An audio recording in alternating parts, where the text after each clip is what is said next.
今集閱讀博覽為大家推介嘅係幫港出聲博客說書人嘅文章《移英受歧視揾食難》，大學生零回流做豬肉佬，香港幾好都有，點捨得走？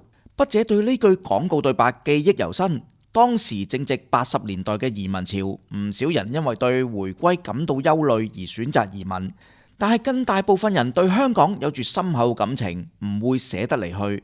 加上香港幾好都有，確係事實。大家唔見當年移民潮之後又出現一番回流潮咩？歷史永遠都喺度重演。到2019年，移民潮再次出現，當然啦，回流潮亦都隨之而發生。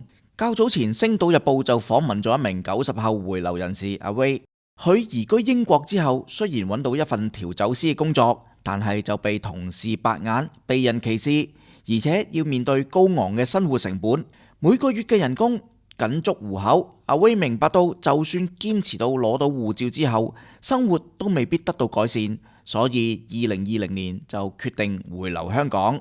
返香港之後，一切從頭開始。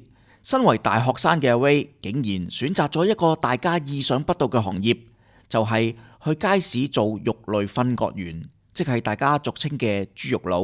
飽讀詩書嘅人竟然去到街市賣豬肉，實在令人意外。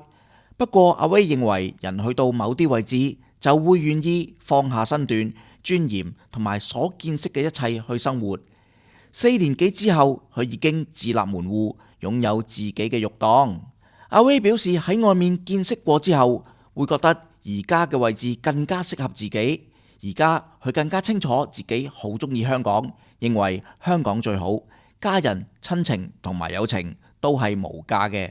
以上只係千千萬萬個回流故事嘅其中之一。香港嘅城市環境係世界上獨一無二嘅，單係講方便已經領先全球。香港人去到外地生活實在好難習慣，而且因為歷史背景，令到本地形成華洋共處嘅生活環境。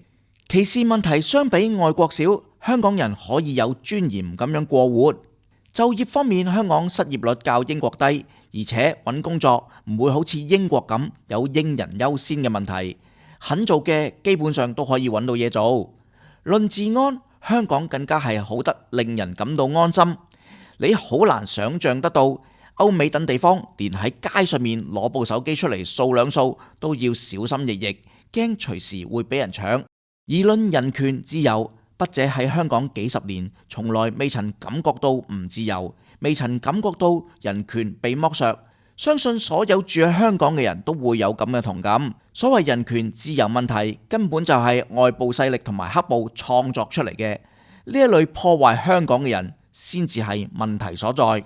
除咗 Ray 呢個例子，仲有唔少喺2019年後移居離開香港嘅人，去新地方之後，發覺一切都唔係想象中咁樣。部分會選擇回流。所謂不到黃河心不死，仍然有不少想走而未走嘅人，恐怕都要到離開咗，發現香港係最好嘅，先至會醒覺。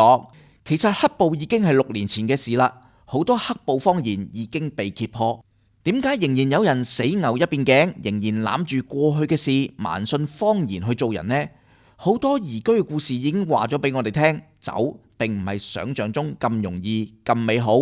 回頭係簡單嘅動作，但係要付出嘅代價都唔輕。既然係咁，點解唔向前看？醒下啦，香港人！